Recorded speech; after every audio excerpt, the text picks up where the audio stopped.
Welcome to panacea आजकल। तो आज मैं आपके साथ डिस्कस करूंगी थर्ड वीक ऑफ जनवरी के करंट अफेयर्स के बारे में। तो चलिए आइए देखते हैं हमारी आज की फर्स्ट न्यूज किस चीज के बारे में। सबसे पहले हम बात करने वाले हैं ग्लोबल साउथ जो समिट अभी रिसेंटली हुई थी, जिसको इंडिया ने होस्ट किया था। तो उसमें इंडिया ने डिक्लेयर किया है कि वो 5 न्यू इनिशिएटिव्स को स्टार्ट करेगा। तो वो कौन से इनिशिएटिव्स हैं? तो वो इनिशिएटिव्स हैं global south centre for excellence, जिसमें रिसर्च रिलेटेड डेवलपमेंट सॉल्यूशंस बताए जाएंगे। And next is global south science and technology initiative जो डील करेगा स्पेस एंड न्यूक्लियर एनर्जी के साथ। देन वी हैव आरोग्य मैत्री प्रोजेक्ट, जिसके अंडर जो वॉर हिट या फिर डिजास्टर हिट जो कंट्रीज हैं उनको इंडिया मेडिकल सप्लाईज पहुंचाएगा। And next we have global south young diplomats forum, जिसके अंडर यंग ऑफिसर्स हैं वो आपस में कोलैबोरेट करेंगे और हमारे रिलेशंस को बढ़ाने की कोशिश करेंगे। And last we have global south scholarship, जिसके लिए हायर एजुकेशन में स्कॉलरशिप्स प्रोवाइड कराई जाएंगी। तो G20 जैसे कि आपको पता है इंडिया प्रेसिडेंट बन चुका है G20 का, और इस साल G20 की समिट इंडिया होस्ट करने वाला है। तो ये जो ग्लोबल साउथ समिट है it is an association with G20। आगे बात करते हैं former union minister Sharad Yadav who passed away at the age of 75। तो उन्होंने बहुत प्रोमिनेंट ऑफिसेस को होल्ड किया है हमारी कंट्री में। अटल बिहारी वाजपेयी जी की गवर्नमेंट में भी वो मिनिस्टर रहे हैं। उसके बाद 3 टाइम वो मेंबर रह चुके हैं राज्यसभा के।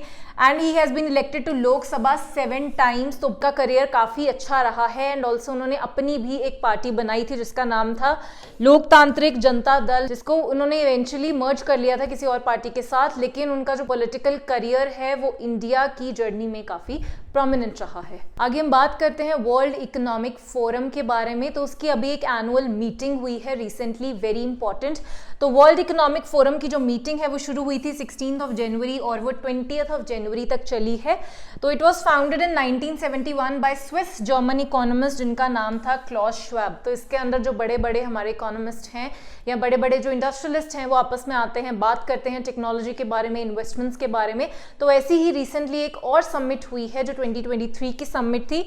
तो इस साल का जो थीम था वो रहा है corporation for sustainable growth and shared prosperity. तो यहाँ पर इंपॉर्टेंट हमारे लिए क्या है कि वो समिट कहाँ पर हुई है। फर्स्ट ऑफ ऑल तो वो समिट हुई है डेवोस स्विट्जरलैंड में, जहां पर महाराष्ट्र के चीफ मिनिस्टर एकनाथ शिंदे वहां पर गए थे और उन्होंने 45,900 करोड़ की इन्वेस्टमेंट अपनी स्टेट के लिए गेन की है। आगे हम बात करते हैं वर्ल्ड इकोनॉमिक फोरम की ही एक रिपोर्ट के बारे में जिसका नाम है ग्लोबल रिस्क रिपोर्ट 2023। तो यहाँ पर 2 डायमेंशंस में इस रिपोर्ट को बनाया गया है। पहले तो कि आने वाले 2 सालों में कौन से हमारे सबसे बड़े रिस्क फैक्टर्स होंगे, फिर एक उसके साथ ही कॉरस्पॉन्डिंगली रिपोर्ट आती है जिसमें बताया जाता है कि आने वाले 10 सालों में कौन से हमारे सबसे बड़े रिस्क फैक्टर्स होंगे। तो यहां अगर हम नजर डालते हैं 2 ईयर के पर्सपेक्टिव से, तो सबसे बड़ा यहां पर क्राइसिस जो हमें है वो है कॉस्ट ऑफ लिविंग क्राइसिस।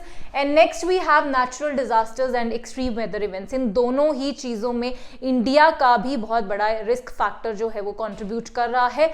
तो कॉस्ट ऑफ लिविंग क्राइसिस का जो मेजर रीजन है वो है एक तो कोविड-19, then we have Russia Ukraine war and also the natural disasters and extreme climate events is related to climate change and all those things. And then we have geo economic confrontation, failure to mitigate climate change. तो war की वजह से ये जो risk factors हैं वो बहुत ज्यादा इफेक्ट हो रहे हैं। अगर हम बात करते हैं आने वाले 10 सालों की, तो 10 सालों में भी failure to mitigate climate change सबसे बड़ा हमें फैक्टर यहाँ पर देखने को मिल रहा है। Next we have failure of climate change adaptation. तो क्लाइमेट चेंज के related mitigation and adaptation both are going to fail according to this risk report. And next we have natural disasters and extreme weather events. तो अगर आप यहाँ पर देखेंगे तो maximum जो चीजें रिस्क फैक्टर्स में आ रही हैं they are indicated by green colour, जो रिलेटेड है एनवायरमेंट के साथ। जो आने वाले 10 सालों में सबसे बड़े जो रिस्क फैक्टर्स हैं वो एनवायरमेंट और क्लाइमेट रिलेटेड रिस्क फैक्टर्स ही होने वाले हैं। आगे हमारे पास एक बहुत अच्छी न्यूज है जो ये कहती है कि कोलम जो डिस्ट्रिक्ट है वो बन गया है इंडिया का सबसे ज्यादा कॉन्स्टिट्यूशनली लिटरेट डिस्ट्रिक्ट। तो Kollam district is situated in Kerala, जहां पर एक कैंपेन चलाई गई थी लोगों को कॉन्स्टिट्यूशन के रिलेटेड लिटरेट करने के लिए। तो जो कैंपेन थी that was jointly launch by Kollam district panchayat, Kollam की district panchayat and Kerala institute of local administration है। उन दोनों ने कोलैबोरेट करके इस कैंपेन को लॉन्च किया था, जिसके अंडर 10 साल की उम्र के ज्यादा लोगों को उसमें एजुकेट किया गया है, जिसका एक्चुअल एस्टिमेट है कि 16.3 लाख लोगों को जो उस डिस्ट्रिक्ट के थे उनको उसके लिए एजुकेट किया गया है। तो यहाँ पर एक बहुत फेमस कहानी आई थी जहां पर एक वुमेन ने जिसको शी वाज 63 इयर्स ओल्ड और जिसको जिसको एजुकेट किया गया राइट ऑफ लिबर्टी, इक्वालिटी और इन सब चीज़ों के बारे में। और उन्होंने जिस वॉल के ऊपर she placed her photo of a God, उसके साथ ही उन्होंने कॉन्स्टिट्यूशन की भी अपनी पिक्चर लगाई है। तो इतना ज़्यादा लिटरेट उस डिस्ट्रिक्ट के लोगों को कर दिया गया है। तो हमें यहाँ से ये पता चलता है कि अगर एक डिस्ट्रिक्ट लिटरेट हो सकता है तो ऑल ओवर इंडिया सारे डिस्ट्रिक्ट भी लिटरेट हो सकते हैं। 71st miss universe 2023 has been declared. She is from USA, जिनका नाम है Bonnie Gabriel. She is 28 years old. She is a model, she is a fashion designer and swing instructor. और उनका मेन जो उनका फोकस रहेगा मिस यूनिवर्स बनने के बाद, that will be on environment and climate change.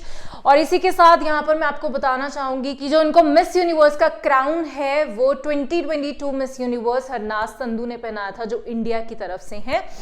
आगे हमारे पास है first runner up Amanda Dudamel of Venezuela and Andreina Martinez of Dominican Republic. तो ये तीनों हमारी पर्सनालिटीज रही हैं जिन्होंने मिस यूनिवर्स को हासिल किया है। इंडिया और यूएई ने कोलैबोरेट किया है ग्रीन हाइड्रोजन डेवलपमेंट के बारे में and also an under sea cable connectivity. तो यूएई इंडिया दोनों ही बहुत कोशिश कर रहे हैं, क्लाइमेट चेंज के रिलेटेड एफर्ट्स कर रहे हैं। तो इंडिया की तरफ से जिन्होंने साइन किया है वो है R K. Singh, is union minister of power and new and renewable energy. And UAE की तरफ से जिन्होंने साइन किया है वो है सोहेल अल मजरौली। तो इन दोनों मिनिस्टर्स ने ये ग्रीन हाइड्रोजन पावर प्रोजेक्ट को साइन किया है। एंड ऑल्सो यहाँ पर इंपॉर्टेंट चीज है कि R K. Singh is in charge of 13th assembly of international renewable energy agency on January 14, जिसको आयरीना के नाम से भी जाना जाता है। Next we have another news related to climate change only and related to UAE only.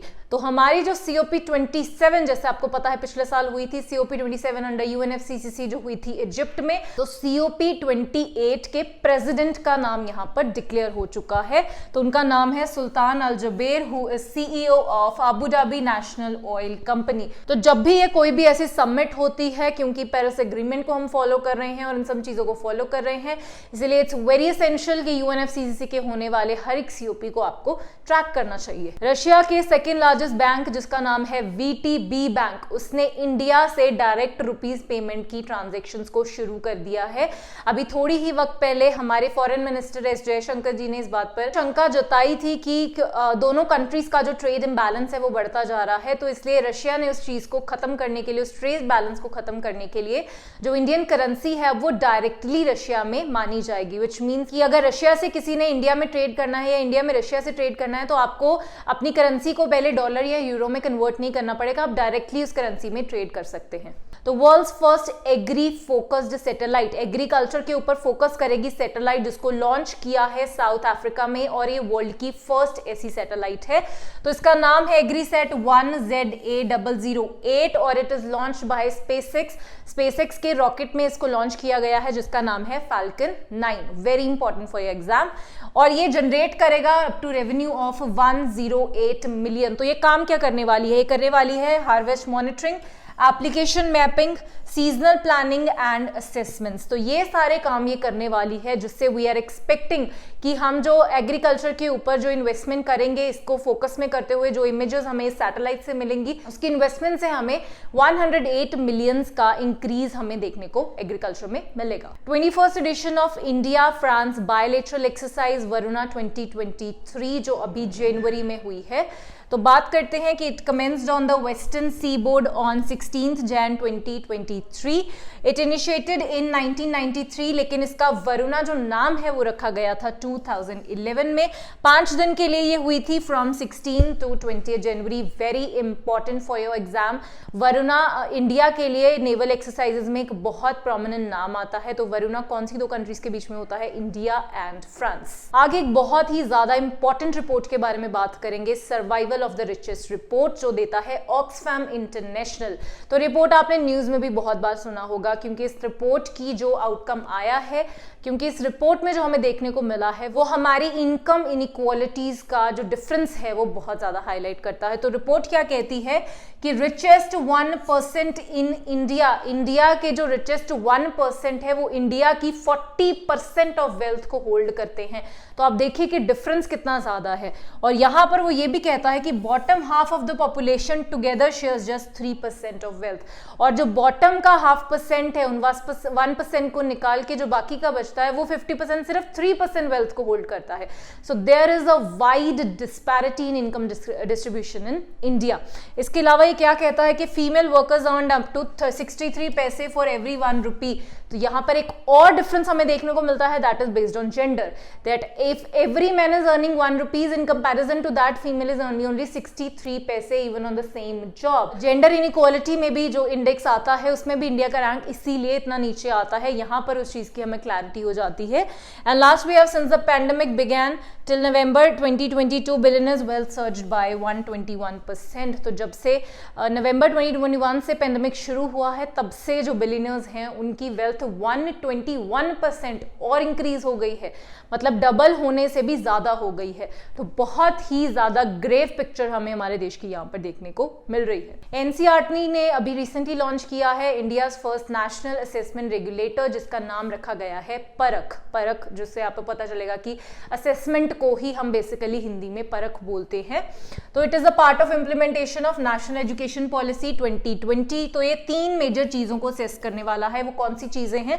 सबसे पहले है large scale assessments, school based assessment and educational reforms. तो ये तीनों चीजों को ये कवर करने वाला है. अभी recently archaeological survey of India जो पटना सर्कल है उसने अभी रिसेंटली एक बहुत बड़ी डिस्कवरी की है. जो डिस्कवरी में वो क्लेम कर रहे हैं कि 1200 ईयर ओल्ड मिनिएचर स्तूपास उनको मिले हैं नियर द सराई तिला mound on the Nalanda Mahavira ground in Nalanda district. तो नलंदा डिस्ट्रिक्ट में उन्होंने उस चीज को डिस्कवर किया है. जो वो बोल रहे हैं that they are claiming that it is dated from 3rd century BCE to 13th century BCE. तो काफी बड़ी एक यहाँ पर अचीवमेंट हुई है, बहुत बड़ी एक यहाँ पे चीज देखने को मिली है. Archaeological survey of India Patna ने उसको अभी डिस्कवर किया है. तो प्रोबेबल उसका जो कनेक्शन है वो नंदा किंग्स ऑफ मगध के साथ इन कैमूर डिस्ट्रिक्ट, तो उसके साथ उस टाइम पीरियड के साथ उसको रिलेट किया जाता है. तो वहां पर उनको स्तूपास भी मिले हैं, श्राइन्स भी मिले हैं, वहारास भी मिले हैं, इंपॉर्टेंट आर्टवर्क्स भी मिले हैं. तो ये this is the picture that they have discovered. तो ये आपके किसी भी एग्जाम में ये चीज बहुत इंपॉर्टेंट है, क्योंकि ऐसी कोई डिस्कवरी अगर आर्कियोलॉजिकल सर्वे करता है तो वो किसी भी एग्जाम में पूछने के या आने के उसके चांसेस बहुत बढ़ते हैं. फेडरल बैंक लिटरेचर अवार्ड 2023 जो फेडरल बैंक देता है वो किसको दिया गया है? के वेणु. तो उनकी ऑटोबायोग्राफी है, this is the name of the autobiography जो उन्होंने 2022 में लिखी थी और उसके लिए उनको ये अवार्ड दिया गया है. The first ever literary award constituted by federal bank. Federal bank ने पहली बार कोई ऐसा अवार्ड दिया है. तो यहाँ पर क्योंकि एक बैंक का नाम आया है तो हमारे लिए इंपॉर्टेंट है कि फेडरल बैंक का जो हेडक्वार्टर है that is in Aluva and federal bank के सीईओ का नाम है श्यामा श्रीनिवासन. तो मिनिस्ट्री ऑफ मिनोरिटी अफेयर्स एक स्कीम चला रही थी जिसका नाम था पढ़ो प्रदेश स्कीम. तो पढ़ो प्रदेश स्कीम के अंदर क्या था कि जो भी हमारे मिनोरिटी सेक्शन से जो बच्चे बाहर पढ़ने के लिए जाते हैं उनको लोन्स प्रोवाइड कराए जाते हैं. तो अभी जो मिनिस्ट्री है उसने उस स्कीम को डिसकंटिन्यू कर दिया है. तो इसका एक मॉरेटोरियम पीरियड होता है, जैसे कि अगर आपकी पढ़ाई खत्म हो गई है तो उसके 1 साल और 6 महीने तक आपको उसके ऊपर कोई प्रिंसिपल वापस नहीं करना होता है. तो ऐसी ये कुछ स्कीम थी जिसको अभी डिसकंटिन्यू कर दिया गया है. तो इसमें मेन जो बैंक जिसका नाम आता है वो आता है कैनरा बैंक का नाम. Very very important news for this week कि नासा का जो जेम्स वेब टेलीस्कोप है उसने एक नया एक्सो प्लैनेट डिस्कवर किया है. तो उसका नाम रखा गया है LHS 475b. Very very important, I am stressing on that. It is located just 45 light years away and it is in the constellation Octane. The planet orbits very close red dwarf star and completes orbit in just 2 days. तो एक red dwarf star है जिसको वो orbit करता है और वो काफी क्लोज है उस स्टार के, जैसे अर्थ के लिए वो स्टार है सन, तो उसके लिए वो काफी क्लोज है और उसका जो पूरा ऑर्बिट है वो सिर्फ 2 दिन में कवर कर रहा है. तो एक बहुत बड़ी डिस्कवरी यहाँ पर नासा ने की है. A very big news again here we have कि चाइना की पॉपुलेशन पहली बार श्रिंक हुई है सिंस 1961. तो 1961 में एक फेमाइन आया था जब चाइना की पॉपुलेशन लास्ट श्रिंक हुई थी, लेकिन हमें पता है कि चाइना ने एक 1 चाइल्ड नॉर्म पॉलिसी को बहुत रिजिडली फॉलो किया था जिसकी वजह से उनकी यंग पॉपुलेशन काफी कम हो गई है एंड ऑल्सो कोविड का उनकी पॉपुलेशन के ऊपर बहुत इफेक्ट हुआ है. तो 1961 के बाद ये पहली बार हुआ कि चाइना की पॉपुलेशन इतनी कम हुई है. तो वर्स्ट ग्रेट फेमाइन ऑफ 1961, उसके बाद ये पहली बार देखने को मिला है। जो पॉपुलेशन में डिक्रीज आया है वो डिक्रीज है 8,50,000 टू 1.41 बिलियन के अराउंड चेंज आया है। और प्रोजेक्शन ये कहती है कि 2050 तक 109 billion population of China is going to shrink. तो यहाँ पर इंपॉर्टेंट पॉइंट ये भी है कि क्योंकि चाइना अब तक वर्ल्ड की मोस्ट पॉपुलस कंट्री थी, अब उसको रिप्लेस करेगा इंडिया। एंड प्रोजेक्शन जैसे हुई थी कि 2023 तक India will be most populous country in the world, और वो प्रोजेक्शन हमें यहाँ पर सही देखने को मिल रही हैं। तो यहाँ पर एक टेररिस्ट नाम आता है अब्दुल रहमान मक्की, जिसको यूनाइटेड नेशंस ने ग्लोबल टेररिस्ट का दर्जा दे दिया है। तो यहाँ पे मैं आपको बताना चाहूंगी कि यूएस एंड इंडिया ऑलरेडी इसको टेररिस्ट का दर्जा दे चुके हैं, और अब यूनाइटेड नेशंस ने भी उसको टेररिस्ट डिक्लेयर कर दिया है। तो he is the brother in law of the LeT chief and 6/11 mastermind Hafiz Saeed. Hafiz Saeed का आपका नाम सुना होगा, जो 26/11 इंसिडेंट के साथ रिलेटेड है। तो ये उनके ब्रदर इन लॉ है। तो इनका जो बेसिक इन्वॉल्वमेंट है वो इन्वॉल्वमेंट है कि ये उनको आर्टिलरी सप्लाई करते थे। जम्मू एंड कश्मीर के एरिया में भी ये बहुत सारे ऐसे यूथ को भड़काते थे, और वहां पे जितने भी दंगे होते हैं उनमें भी इनका नाम देखने को मिलता है। तो ये सारी चीजों को देखते हुए इंडिया ऑलरेडी डिक्लेयर कर चुका था, और अब यूनाइटेड नेशंस ने भी इनको एक ग्लोबल टेररिस्ट का दर्जा दे दिया है। स्पेनिश सुपर कप फाइनल 2023 की बात करते हैं, जिसमें बार्सिलोना ने रियल मैड्रिड को हराया है इस साल, और ये पहली बार हुआ है। Barcelona has one the Spanish super cup for the first time. तो जब से ये कंपटीशन रीवैम्प होके सऊदी अरेबिया में शिफ्ट हो गया है, उसके बाद बार्सिलोना की ये पहली ऐसी जीत है। तो जो उनकी जो विक्ट्री थी वो 3/1 की विक्ट्री रही है, और जो 3 गोल्स है वो स्कोर किए हैं रॉबर्ट लेवेंस्की, गावी एंड पेड्री। तो ये 3 बड़े नाम आते हैं यहाँ पर इस जीत के पीछे। एक और बड़ी चीज जो यहाँ पर इस वीक में हुई थी कि ग्रेटर स्काउट नाम की एक डक की टाइप होती है, जो 94 ईयर्स के बाद हमें मणिपुर की लोकतक लेक में देखने को मिलती है। So it is basically migratory species. तो काफी टाइम पहले वो यहाँ पर आया करती थी, लेकिन अब उनका आना काफी कम हो गया था, लेकिन 94 ईयर्स के बाद उनको फिर से यहाँ पर स्पॉट किया गया। तो सबसे पहले मैं आपको बता दूं कि it is a medium size diving duck and belongs to a family of Anatidae. तो ये उस फैमिली ऑफ डक्स को बिलोंग करती है। इट इज लोकली कॉल्ड सदंगमन and was sighted in portions of हुबीडक and ताकमू। तो ये दोनों एरियाज जो हैं लोकतक लेक के, वहां पर इसको स्पॉट किया गया है। तो ये आप पिक्चर में भी देख सकते हैं, दिस इज द डक। ये जो ब्रीड है ये 94 ईयर्स के बाद हमें इंडिया में यहाँ पर देखने को मिली है। तो आगे हमारे पास एक बड़ी खबर है कि न्यूजीलैंड की प्राइम मिनिस्टर जसिंडा आर्डन ने रिजाइन कर दिया है। तो सबसे पहले ये न्यूज आई थी, एंड ऑल्सो जो न्यू प्राइम मिनिस्टर उनको रिप्लेस करने वाले हैं उनका नाम भी डिक्लेयर हो चुका है। तो ये इंपॉर्टेंट क्यों है हमारे लिए, क्योंकि वो वर्ल्ड की youngest female head of government बन गई थी। शी वॉज 37 ईयर्स ओल्ड जब वो प्राइम मिनिस्टर बन गई थी, और ये दुनिया में पहली बार हुआ था। शी इज यंगेस्ट फीमेल जो किसी हेड ऑफ गवर्नमेंट को जिन्होंने रूल किया था। तो 2017 में वो इलेक्ट हुई थी इस पोजीशन पर, और 7 फरवरी को वो उस पोजीशन के ऊपर रिजाइन करने वाली हैं। जो उनकी एमपी की पोजीशन है वो भी चलेगी अक्टूबर तक, और उनको रिप्लेस करने वाले हैं क्रिस हिपकिंस। तो यहाँ पर इस पिक्चर में देख सकते हैं, this is Chris Hipkins and this is Jacinda Ardern. तो उनको अभी उनकी पोजीशन से हटा दिया गया है। Praveen Sharma has been appointed as the head of National Health Authority। तो नेशनल हेल्थ अथॉरिटी के अंदर जो आयुष्मान भारत डिजिटल मिशन है उसका उनको अभी हेड डिक्लेयर किया गया है। तो क्योंकि एक नेशनल अथॉरिटी है इसलिए इसका अगर हेड चेंज होता है तो it is very important for your exam point of view. आगे हमारे पास है ब्रांड गार्डियनशिप इंडेक्स, जिसमें मुकेश अंबानी का नाम देखने को मिला है। तो इंडिया में उनकी फर्स्ट पोजीशन है और ग्लोबली सेकेंड पोजीशन है, और पहली बार इंडिया में किसी ने इस पोजीशन को इस बड़ी रैंक पर होल्ड किया है। तो पहला जो नाम आता है वो आता है जेनसन हुआंग का, and second you see here it is Mukesh Ambani, and third भी है सत्य नदेला, शांतनु नारायण एंड सुंदर पिचाई। तो बड़े बड़े नाम हमें यहाँ पर देखने को मिलते हैं, जिनमें से एक नाम अभी रिलायंस का भी है, जिसके अंदर मुकेश अंबानी जी को इस इंडेक्स के अंदर रिकॉग्नाइज किया गया है। तो गोवा का मनोहर इंटरनेशनल एयरपोर्ट ने अभी जीता है greenfield sustainable airport of the year award.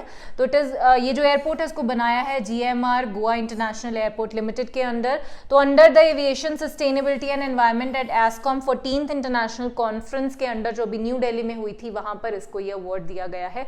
So very important, क्योंकि ये अवार्ड जिस भी एयरपोर्ट को दिया जाता है बहुत रिसर्च के बाद दिया जाता है। तो जो सस्टेनेबल मेथड्स इस एयरपोर्ट ने फॉलो किए थे उसके चलते इसको ये अवार्ड दिया गया है। तो मोस्ट सिक्सेस इन ODI का भी रिकॉर्ड जो अब तक इंडिया में MS धोनी ने होल्ड किया हुआ था, उस रिकॉर्ड को रोहित शर्मा ने बीट कर दिया है। तो वो क्या रिकॉर्ड रिकॉर्ड था, सबसे पहले तो इन्होंने जो रिकॉर्ड है वो तोड़ा है at Rajiv Gandhi stadium in Hyderabad. First ODI जो हुआ था इंडिया एंड न्यूजीलैंड के बीच, तो जो अभी फर्स्ट ही मैच हुआ था उसमें ही इन्होंने रिकॉर्ड तोड़ दिया है। तो जो रिकॉर्ड था मोस्ट सिक्सेस का, अब वो उसमें फर्स्ट रैंक पर हमारे पास आते हैं रोहित शर्मा जिनका 125 सिक्सेस का रिकॉर्ड है, and second we have MS Dhoni जिनका 123 सिक्स का रिकॉर्ड है। सिर्फ 2 के मार्जिन के साथ रोहित शर्मा फर्स्ट रैंक पर आ गए हैं। एंड थर्ड रैंक पर हमारे पास हैं युवराज सिंह जो आते हैं 71 के ऊपर। And last news for today is world's most valued brand.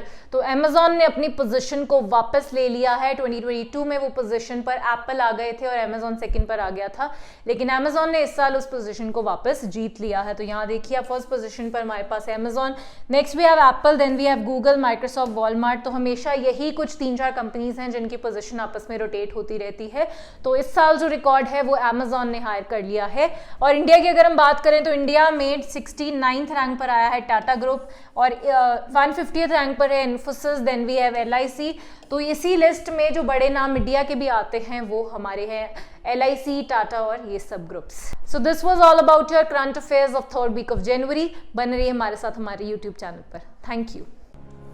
Panacea tutor लाया है एक एजुकेशन प्लेटफॉर्म जहां पर अलग अलग कोर्सेस जैसे कि IAS, PCS, UGC net, SSC और बैंकिंग एग्जाम्स के लिए ऑनलाइन और ऑफलाइन क्लासेस की सुविधा उपलब्ध है। Comprehensive coverage of all the subjects through quality video lectures है। एप्टीट्यूड का topic that is blood relation, uncles only daughter. He took the throne. तो जो थ्रोन पे एम्परर बैठते थे वो अपने साथ ले गए। Kohinoor diamond, the world famous Kohinoor diamond, वो भी मुगल ट्रेजरी से ले गए। फिर आया इकोनॉमिक प्रैग्मेटिज्म, यानी कि चाहे हमारे आपसे झगड़ा भी है तो भी हम आपसे व्यापार कर रहे हैं। जैसे चाइना है, हमारा झगड़ा होते हुए भी हम उससे व्यापार करें। PDF नोट्स और उनसे जुड़े हुए रिलेवेंट MCQs, साथ ही साथ comprehensive mock tests. So join Panasia Tutor for your successful and bright future.